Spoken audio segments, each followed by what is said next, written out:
Bonjour, je reçois pas mal de questions sur la façon d'appuyer sur les points d'acupression. Euh, donc écoutez, regardez cette vidéo jusqu'au bout et vous saurez tout ce dont vous avez besoin pour travailler les points d'acupression. Alors tout d'abord, en général, on utilise ses doigts.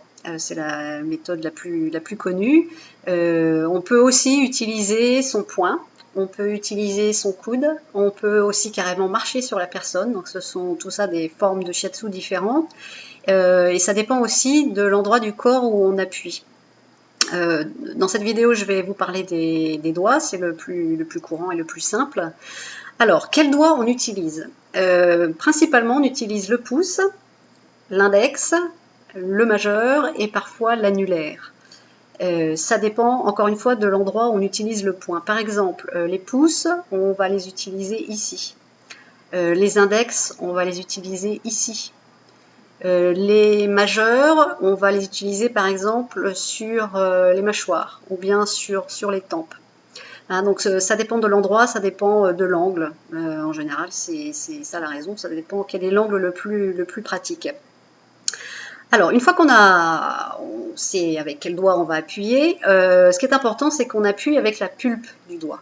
Hein. On appuie avec la pulpe, on n'appuie pas avec le bout du doigt. Parce que le bout du doigt, c'est le bout de l'os, donc c'est dur, c'est pas très agréable, c'est pas très stable.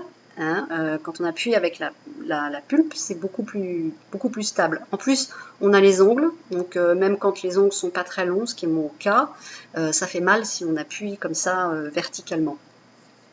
Ensuite, on appuie en 3 temps. On n'arrive pas comme ça sur un point, pouf, pouf, directement. On appuie en 3 temps. C'est assez subtil, mais il y a quand même 3 temps. Alors, le premier temps, c'est qu'on positionne le doigt. Donc, c'est une entrée en contact. Ensuite, on exerce la pression progressivement. Et ensuite, on se retire plus rapidement qu'en exerçant la pression. Voilà, donc c'est 1, 2, 3. Et c'est comme ça pour tous les points. Voilà, donc vous savez tout, exercez-vous, envoyez-moi vos questions. Si vous voulez en savoir plus sur l'acupression, rendez-vous sur mon site acupression.fr. Vous pouvez aussi regarder d'autres vidéos sur mon canal YouTube. J'ai par exemple un exercice d'acupression pour les yeux qui permet de rafraîchir et rajeunir le regard.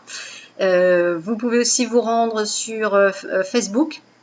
Je partage beaucoup de trucs, de conseils et de tuyaux. Je laisse tous ces liens, toutes les adresses dans la description de cette vidéo. Voilà, merci de m'avoir écouté et à bientôt.